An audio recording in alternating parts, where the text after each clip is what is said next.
Hello, my friends.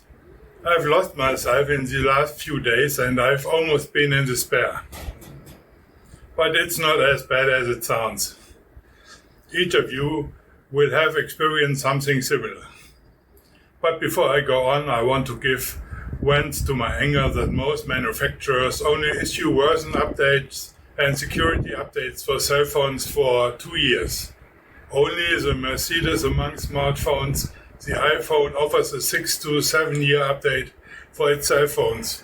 Samsung and Google and the Fairphone are slowly catching up, probably between 3 and 4 years. But don't nail me down on that.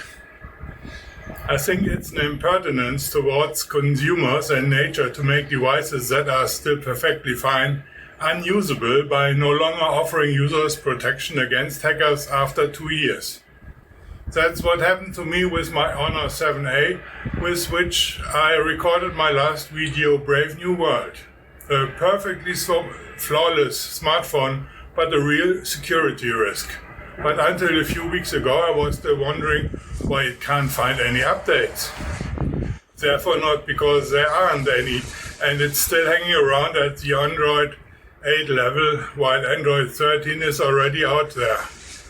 But since I've hardly used it in the last few months and only made videos with it, I wasn't really aware of it. Only in the last week has it become clear to me that you can no longer just walk around the world with a landline phone, but that you need a smartphone for emergency calls and storm warnings. So you know now what I've been busy with in the last few days.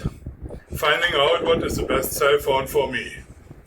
Mobile with a contract, mobile without a contract, Android or Apple in the lower price segment under 200 euros, in the middle or in the high-end range.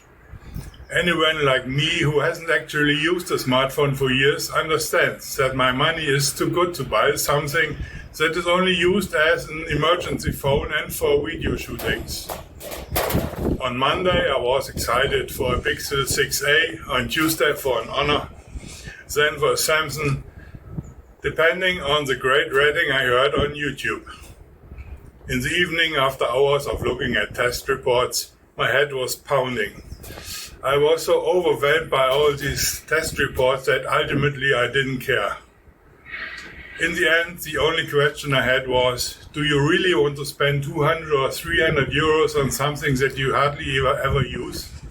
Do you really want to be gagged with a cell phone contract just to get your hands on the latest Apple iPhone 14 to be hip? My goodness, some people here have to live on 1,200 euros for almost a whole 3 months. Yesterday morning I bought a Samsung mobile phone from Aldi for 119 euros, which many testers tore up, the Samsung Galaxy A04s. It will be provided with security updates for more than 2 years, and yesterday afternoon it has already updated to Android 13, and it seems to be running quite reasonable. But when I consider how upset I was about buying a cell phone in the last few days, that I almost lost my inner peace, I can only shake my head at myself. Funnily enough, what I just told you here reminded me of Meister Eckhart. Master Eckhart, who experienced and observed something similar in humans 800 years ago. Not with Android and iPhone, but with the outside and the inside world of people. Everything that bombards us in terms of sensory impressions from the outside costs us strength inside. We lose our inner stillness, which is necessary for our peace of mind. When we are only on the outside and not on the inside at all, we lose ourselves to the world and miss God, who can only be known in silence. My resolutions for the new year. Make silence to your companion. Don't believe your eyes, but your heart. Be simple and modest. Be happy about small things. Be open for anything new.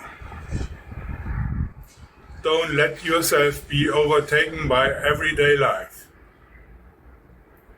Keep your pace. Look after your feelings and thoughts. Remain true to yourself. Stay with God. Love people. Love a lot. Be big-hearted to others and to yourself. I wish that we don't let external influences drive us crazy in the new year, but rather find and keep our inner peace of mind. God bless you, my friends.